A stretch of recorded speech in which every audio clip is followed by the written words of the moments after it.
कभी कभी औरत ही औरत की खुशियों को खा जाती है। शायद आपको यकीन नहीं आए, लेकिन ये सब कुछ हमारे ही माशरे में हो रहा है। जो कुछ मेरे साथ हो चुका है, मैं नहीं चाहती वो किसी और के साथ हो। जिस तरह मैंने रिश्तों से धोखा खाया है, मैं नहीं चाहती कि किसी और को भी ऐसा धोखा मिले। इसलिए आज मैं अपनी कहानी आप सबको बताने जा रही हूँ, जिसे अब तक मैंने अपने सीने में किसी राज की तरह दफन कर रखा था। मगर मेरा ज़मीर अब इस बात को गवारा नहीं करता कि मैं चार दीवारी में होने वाले इस गुनाह पर पर्दा डालकर दूसरों की ज़िंदगियों को भी ख़तरे से दो चार करूं। हो सकता है कुछ लोग मेरी कहानी से इबरत हासिल करें और गुनाहों के दलदल से खुद को बचा लें। मेरा नाम इशरत है।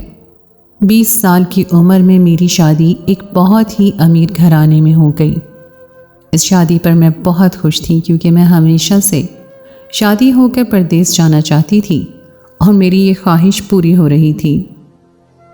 मेरे अब्बू ने मेरा रिश्ता अपने एक दोस्त के बेटे अवैस से कर दिया था, जो कतर में बहुत ही अच्छी मुलाजमत करता था।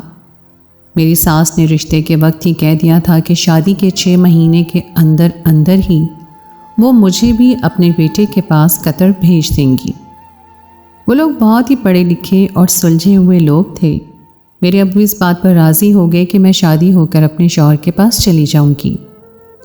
ससुराल में भी ज़्यादा लोग नहीं थे। मेरी सास ससुर के अलावा सिर्फ मेरी एक बड़ी नंद थी, जो शादी नहीं करना चाहती थी, इसलिए अभी तक कुंवारी थी। मेरी सास कहने लगी कि मैं ज़बरदस्ती अपनी बेटी को रुखसत नहीं करना चाहती।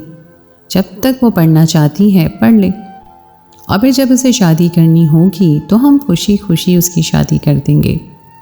मैं ये सुनकर बहुत खुश हुई कि वो लोग पुरानी सोच के मालिक नहीं थे। मैं खुद भी पढ़ी लिखी थी और चाहती थी कि मुझे भी ऐसा ही ससुराल मिले। खुदा ने मेरी दुआ सुन ली थी और मुझे बहुत ही मोहब्बत करने वाला ससुराल मिला था। शादी से पहले ही मेरी सास मुझ पर फिदा हो चुकी थी और मेरी बड़ी नंद जोया तो जब भी आती मुझे गले से लगाकर बहुत मोहब्बत से मिलती। वो मेरे लिए चॉकलेट, फूल और इतने तोहफ़े लाती कि मैं शर्मिंदा हो जाती। उसकी आंखों में मेरे लिए ऐसी मोहब्बत होती कि मैं खुद को खुश नसीब तस्वर करती। शादी से पहले ही मेरी अपनी बड़ी नंद से काफ़ी अच्छी दोस्ती हो गई थी। अवैस कतर में ही थे और उन्हें शादी के वक्त वापस आना था। मैं बहुत ही खूबसूरत थी और मुझे यकीन था कि मैं पहली ही नज़र में अपने शौहर का दिल पूरी तरह जीत लूँगी। मेरी सास और नंद भी मेरी खूबसूरती की तारीफ़ नहीं करते थकते थे। ओवैस वापस आ चुके थे, लेकिन हमारी कोई मुलाकात नहीं हो सकी थी, क्योंकि वो शादी से एक दिन पहले ही आए थे। बड़ी धूमधाम से मेरे माँ बाप ने मुझे ओवैस के साथ रुखसत कर दिया। मुस्तकबिल के सुहाने सपने सजाए मैं अवैस का हाथ थाम कर एक नए घर और नई ज़िंदगी में दाखिल हो गई थी। मेरी नंद ने बहुत ही मोहब्बत से मेरा इस्तकबाल किया था। सारा घर फूलों और रोशनियों से सजाया हुआ था। मैं तो हैरान रह गई थी। मेरे बहम गुमान में भी नहीं था कि मेरी सास और नंद मेरे लिए इस कदर तैयारी करेंगी। मेरी बड़ी नंद जोया मुझे मेरे कमरे में बिठाने आई और मेरा हाथ अपने हाथों में पकड़ कर कहने लगी कि आप बिल्कुल भी परेशान नहीं हो, इस घर में आपको कोई तकलीफ़ नहीं होगी।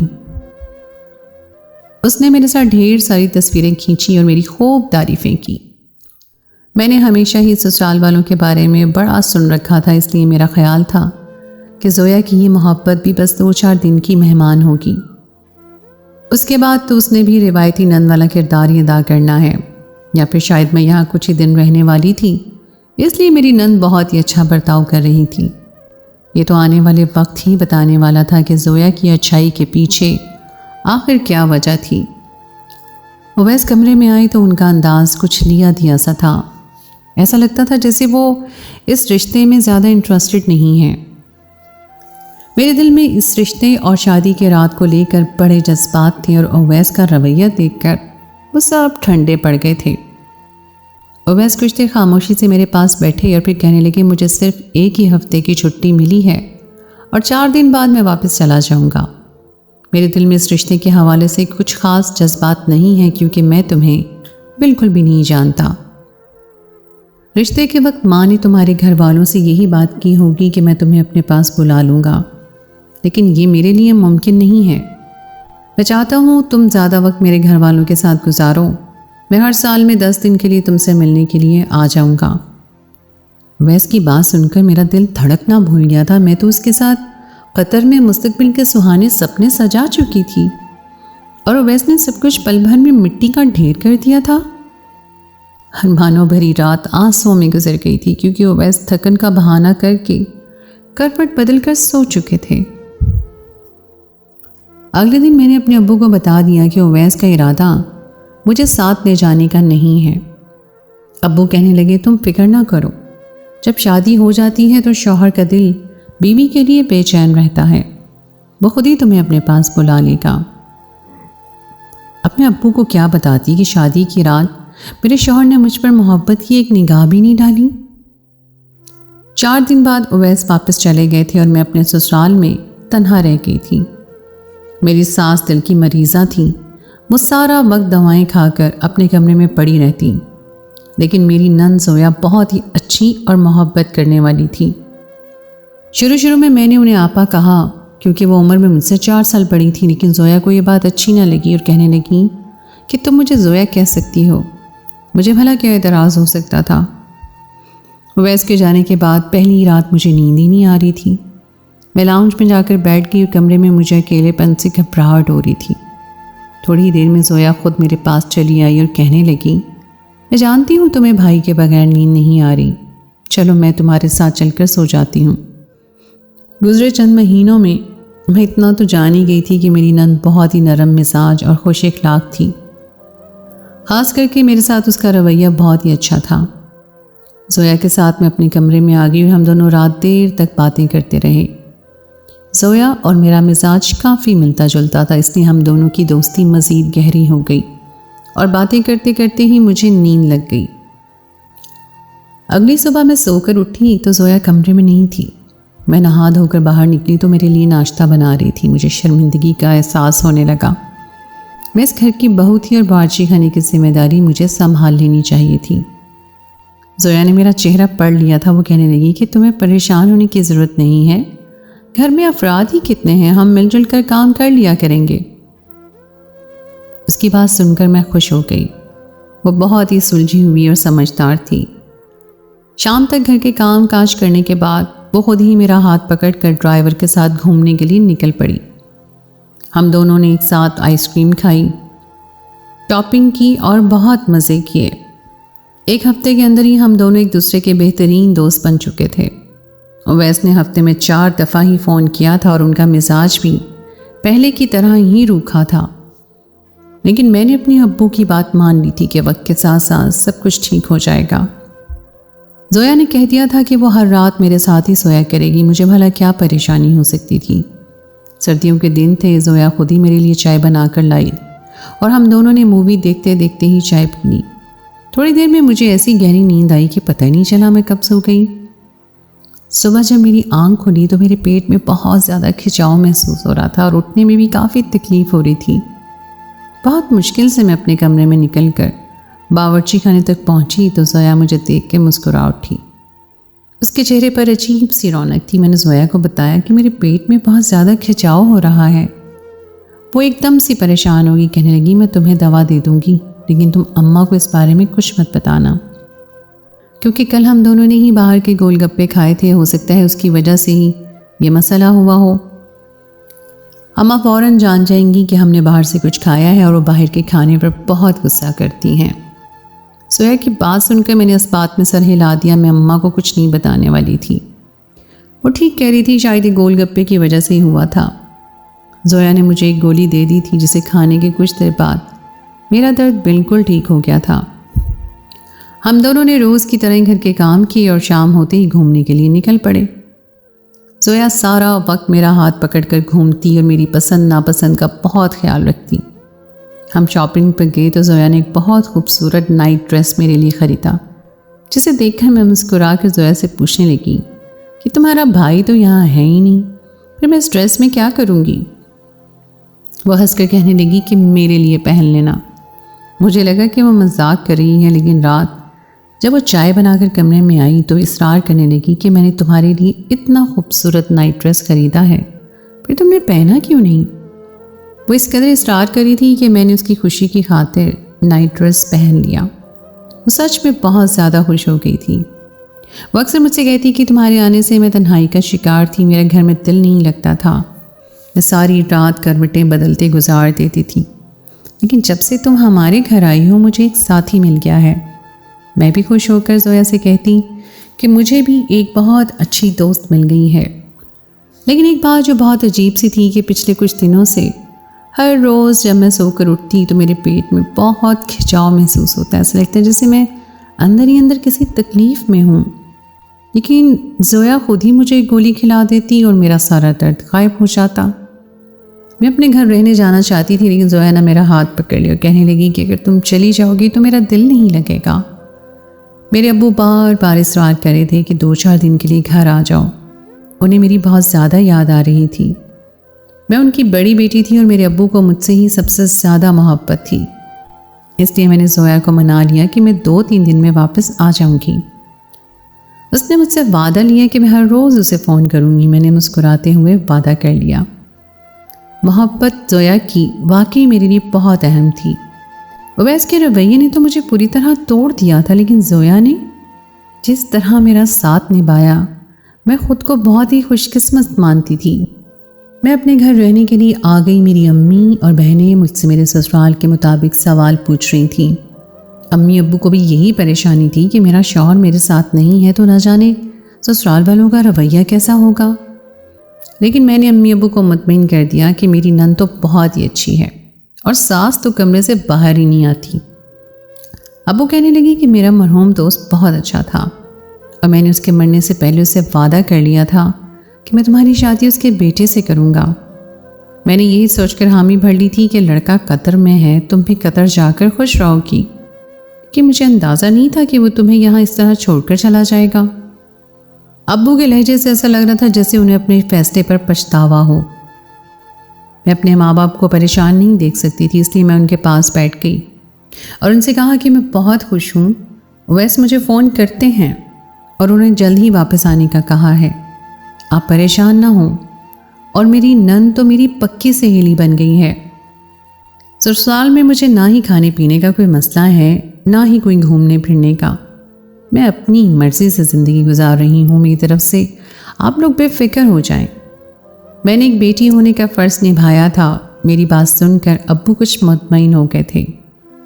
रात में अपनी छोटी बहन के साथ बिस्तर पर लेट गई। बहुत दिन हो गए थे हमने एक दूसरे से बात नहीं की थी, लेकिन इससे पहले कि हम दोनों बात करते जोया का फ़ोन आ गया था और वो मुझसे बातों में लग गई थी। मैं उसे कहना चाहती थी कि मैं कुछ वक्त अपनी बहन को देना चाहती हूँ, लेकिन जोया की मोहब्बत के आगे मैं हमेशा की तरह खामोश हो गई। मेरी बहन मुझे बार बार इशारा करी थी कि फ़ोन रख दो और मुझसे बात करो, लेकिन जोया की बातें ही ख़त्म नहीं हो रही थी। मेरी बहन तंग आकर नाराज़ होकर सो गई और मैं बहुत देर तक जोया की बातें सुनती रही। ऐसा लग रहा था जैसे मैं सालों से उससे दूर हूँ। वो बार बार वापसी का तकाजा कर रही थी। अगली सुबह मेरी बहन कहने लगी कि ऐसा रहने से अच्छा है तुम वापस ही लौट जाओ। तुम्हारी नंद से एक दिन भी तुम्हारे बगैर रहा नहीं जाता, या फिर वो तुम्हारी जासूसी करना चाहती है। किसी भी नंद को अपनी भाभी से इस कदर मोहब्बत नहीं हो सकती। मुझे तो कुछ और ही मामला लगता है। ऐसा तो नहीं है अवैस भाई उसे तुम्हारी जासूसी के लिए छोड़ गए हों, या वो हमारे भाई को पसंद करने लगी हो। अपनी छोटी बहन की बात सुनकर मैं हंसकर लौट पौट हो गई। मुझे जोया से हरगिज़ भी ऐसी उम्मीद नहीं थी कि वो मेरी जासूसी करेगी, लेकिन दूसरी बात पर ज़रूर गौर किया जा सकता था। मेरा भाई बहुत अच्छी नौकरी करता था और बहुत हैंडसम भी था। हो सकता है जोया उसे पसंद करने लगी हो और इसीलिए मेरे दिल में जगह बनाना चाहती हो, लेकिन ये सब महज कयास आराइयाँ थीं। वह सचमुच में तन्हाई का शिकार थी और मेरे साथ उसे खुश होना था। वो दोबारा तन्हा नहीं रहना चाहती थी। मैंने जोया से वादा कर लिया था कि मैं जल्दी वापस आ जाऊंगी, इसलिए बहुत मुश्किल से मैं 2 दिन ही अपनी अम्मी के घर रही। लेकिन उन 2 दिनों में एक बात बहुत अजीब थी। ना ही मुझे रात को गहरी नींद आई थी और ना ही सुबह उठकर पेट में खिंचाव महसूस हुआ था। मुझे समझ नहीं आ रहा था कि ससुराल में मुझे इतनी गहरी नींद कैसे आती है, और पेट के दर्द से तो मैं तड़प जाती थी। मैं ससुराल वापस आई तो जोया मुझे देखते ही मेरे गले लग गई और ऐसे बर्ताव करने लगी जैसे मैं सालों बाद लौट कर आई हूँ। उसने मेरी पसंद का खाना भी बना रखा था और मुझे लग रहा था कि मेरी छोटी बहन ठीक ही कह रही थी। यकीनन बात कुछ और थी, लेकिन बात आखिर थी क्या, मैं यही जानना चाहती थी। मैंने जोया के साथ खाना खाया और फिर सोने के लिए कमरे में आ गई। जोया मेरे पीछे पीछे चाय लेकर आई, कह रही थी कि आज हम दोनों को इंग्लिश मूवी देखते हैं। जोया की बात सुनकर मैंने कहा कि मूवी तो सिर्फ तुम ही देखती हो, मैं तो चाय पीते ही सो जाती हूँ। मैं अपनी ये बात पर ठिठक गई थी। ये बात मेरे जहन में अभी आई थी कि मैं चाय पीते ही फ़ौरन सो जाती थी। इससे पहले तक तो नींद का शायबा तक नहीं होता था, फिर चाय पीकर मुझे अचानक इस कदर गहरी नींद कैसे आ जाया करती थी। मैंने जोया से बात करते करते एक नज़र चाय के कप पर डाली।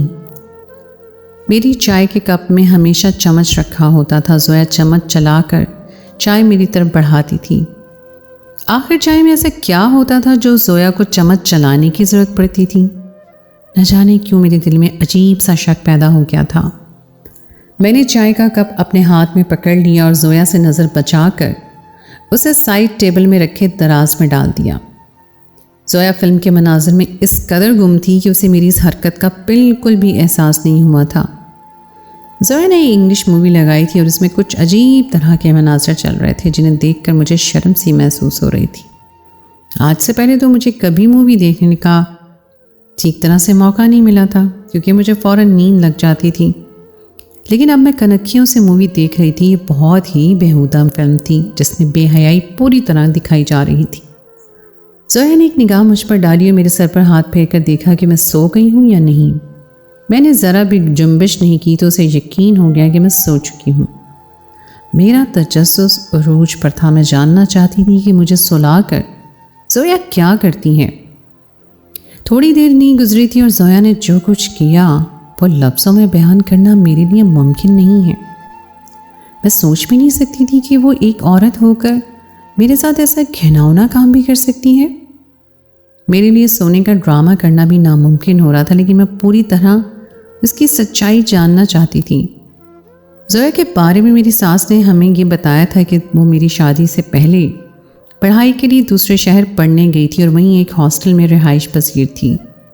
मैं समझी कि वो यहाँ आकर तन्हाई का शिकार हो गई है, इसलिए मुझे अपनी सहेली बना बैठी है। लेकिन आज मुझे अंदाज़ा हुआ था कि वो मेरे इस कदर करीब क्यों रहती थी।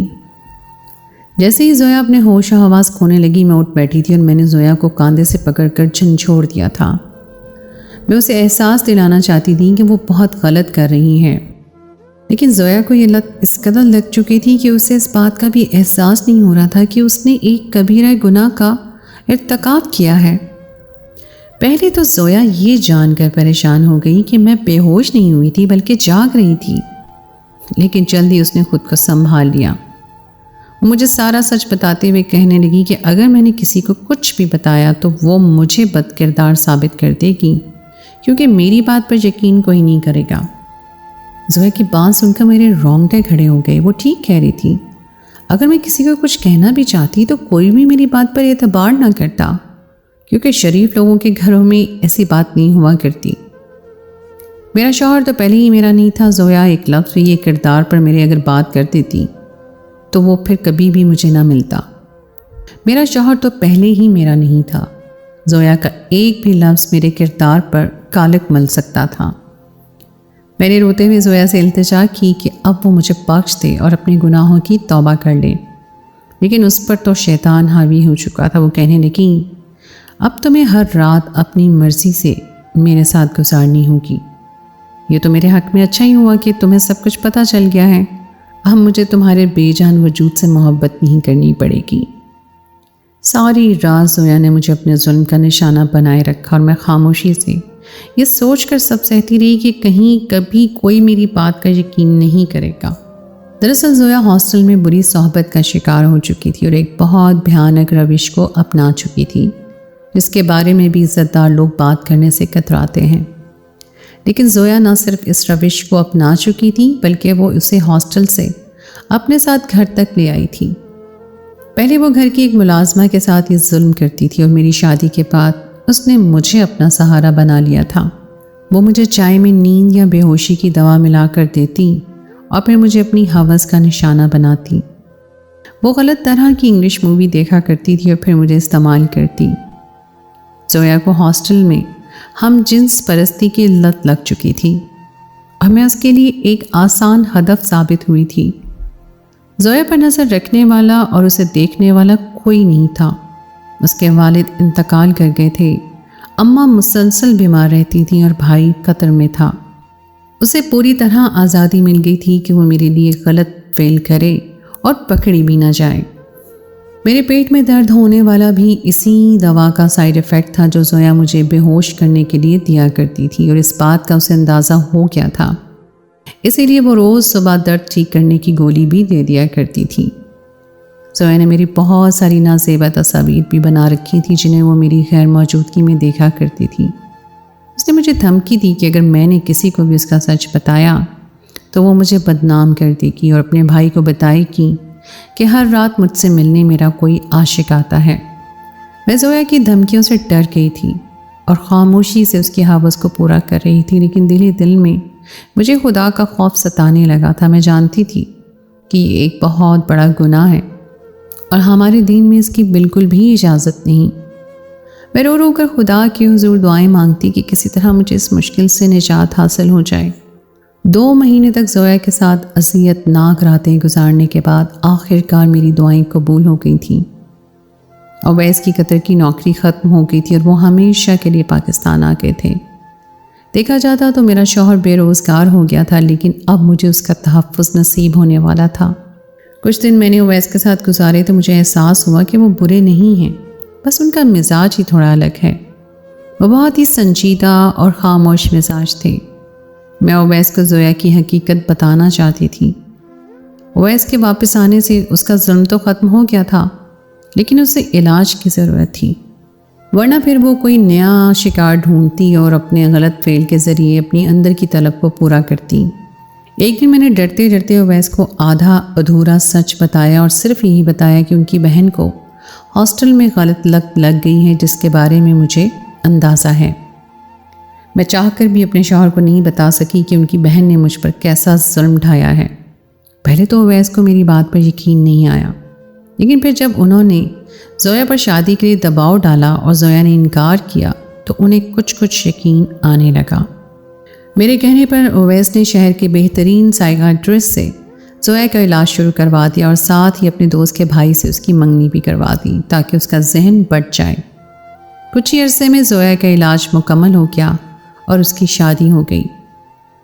अवैस ने मुझे बताया कि जोया दीनी तालीम से बहुत दूर रही थी, इसलिए उसके अंदर सही और गलत का फ़र्क करने की हिस्स ख़त्म हो चुकी थी। आहिस्ता आहिस्ता सब कुछ ठीक होने लगा था। जोया शादी करके अपने ससुराल जा चुकी थी और अकेले में उसने मुझसे अपने गुनाहों की माफ़ी भी मांगी थी। जोया को इस नहज पर पहुंचाने में बहुत सी चीज़ों का हाथ था, लेकिन सबसे असल मसला दीन से दूरी थी। मेरी प्यारी बहनों, मैं ये कहानी एक दोस्त के तवस्सुत से आप दोनों तक पहुंचा रही हूँ। मेरी प्यारी बहनों, मैं अपनी ये कहानी एक दोस्त की तवस्सुत से आप लोगों तक पहुंचा रही हूँ ताकि आप लोग अपनी माँओं, बहनों, बेटियों को दीन की तालीम दिलवाएं और उन्हें बताएं कि हम जिन्स परस्ती को हमारे दीन में सख्ती से मना किया गया है। अपनी बहन बेटियों पर नज़र रखिए, क्योंकि इस फितने के दौर में बहुत से ऐसे लोग मुतहर्रिक हैं जो हमारी बेटियों की ज़िंदगियों को बर्बाद करना जानते हैं। मैंने तो अवैस के साथ एक खुशहाल ज़िंदगी की शुरुआत कर दी थी और जोया भी अपने शौहर के साथ खुश और मुतमईन थी। जो कुछ मेरे साथ हुआ और बहुत ज़्यादा भयानक था। मैं नहीं चाहती कि मुस्तकबिल में किसी भी लड़की को ऐसे किसी मसले का सामना हो। तो दोस्तों, ये थी मेरी आज की कहानी। उम्मीद है आपको आज की कहानी पसंद आई होगी। कहानी अच्छी लगे तो उसको लाइक ज़रूर कीजिए, अपने दोस्तों के साथ शेयर कीजिए, और अगर ऐसी ही कोई आपकी अपनी आप बीती या ज़ाती ज़िंदगी की कोई भी कहानी आप हमारे साथ शेयर करना चाहते हैं तो कमेंट सेक्शन में हमारे साथ शेयर कीजिए। हम उसे मंजर आम पर लेकर आएंगे। अगली कहानी तक के लिए मुझे दीजिए इजाज़त। खुदाए पैमान।